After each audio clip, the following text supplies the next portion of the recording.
یو ستر توپیر چې د نورو مذهبي مناظرو یا دینی مناظرو ترمنځ د مفتي شمایل ندوي او د جاوید اختر په مناظره کې چې هغه دا و چې په دې مناظره کې یو هم آسماني کتاب یاد نسو، یو هم مذهبي کتاب یاد نسو، یو هم د ریفرنس یا ماخذ په ډول هغه بیان نسو، یو آیات قرآن اعظم شان هلته تلاوت نسو، یو آیات هلته تفسیر نسو، یو آیات هلته ژباړه نسو.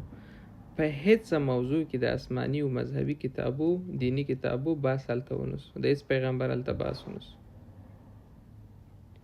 یوازې هلته منطق، یوازې هلته د پاک خدای موجودیت د هغه اثباتول په علم پوهه او استدلال سره هلته هغه وکړي. دا هغه ادرسه وکړي چې ملحدونو هلته ملحد جاوید اختر د پاک خدای موجودیت تر پوښتنې لاندې راوړی او په دې باندې بې باور و چې آیا تو به نعوذ بالله خدای پاک سته او که نسته. خو مفتي شمایل ندوي د پاک خدای موجودیت د هغه پر خلقت، پر مځکه، پر اسمان، پر هر هغه څه چې خدای پاک پیدا کړي، پر هغه باندې په علم او منطق باندې بحث وکړي او هغسې پوښتنې وړاندې کړي چې هغه په هغه کې خو تاسو بلدلي بې جوابه پاتو.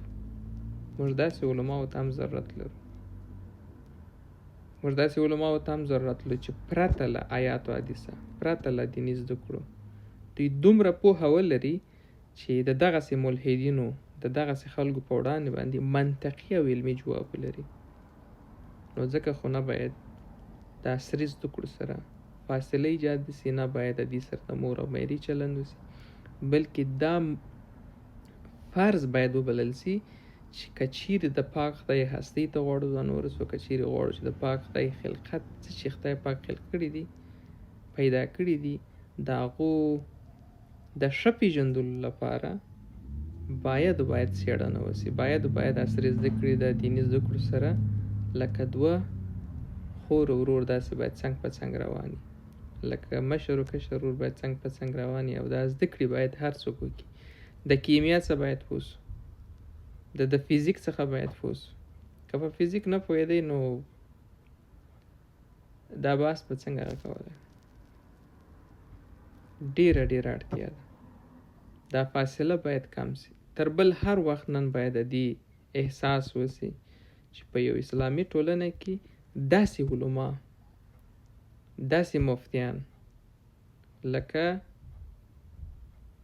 شمایل ندوي، داسې مفتیان، داسې ډاکټران، داسې په دین کې څېړونکي لکه ډاکټر ذاکر نایک چې هیڅ کله د عصري زده کړو سره د هغو دښمني نه ده.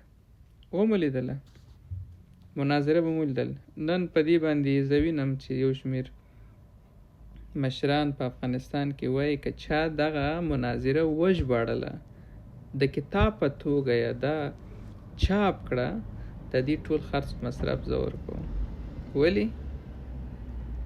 ځکه چې اوس یې په ارزښت پوه شوه چې دا څومره آیندې ته اړتیا ده، څومره هغه بیلګې مثالونه چې په هغه مناظره کې شمایل ندوي هغه وړاندې کړه، د هغه بیلګو پسې اوس څېړنه کېږي چې هغه یو بیلګه را پیدا کړي، هغه بیلګې ته نور هم علمي بڼه ورکړي، نور هم هغه غني کړي تر څو په شکل یو کتاب باندې، او دا د خوشحالۍ خبره ده. نه باید د خویندو د زده کړو مسله نوره ګونګه پاتې شي، او نه باید نور د مدرسې او مکتب ترمنځ په تعریف کې ستونزه پیدا شي. نن تر هر وخت زیات دې ته اړتیا لیدل کېږي. عصر د ټکنالوژي دی، عصر د دې دی چې په فضا کې خلک څېړنې اوس مخ ته وړي. نه باید که یو څوک یو ګونګه پوښتنه لري په هغه باندې ډایرکټ د مرتد، ډایرکټ د ملحد، ډایرکټ د کفر ټاپول شي. ډېرې پوښتنې شته چې په افغاني ټولنې کې د مسلمانانو ترمنځ د بیرې خلک نشي کولی چې وکړي، کېدای شي هغه چا څخه چې کې د هغه بشپړ معلومات نه، ډایرکټ هغه ته داسې یو ټاپه ولګي چې لکه هغه د فرخندې قضیه چې په کابل کې وسوه، بیا به هغسې پېښ شي. نور نو خپله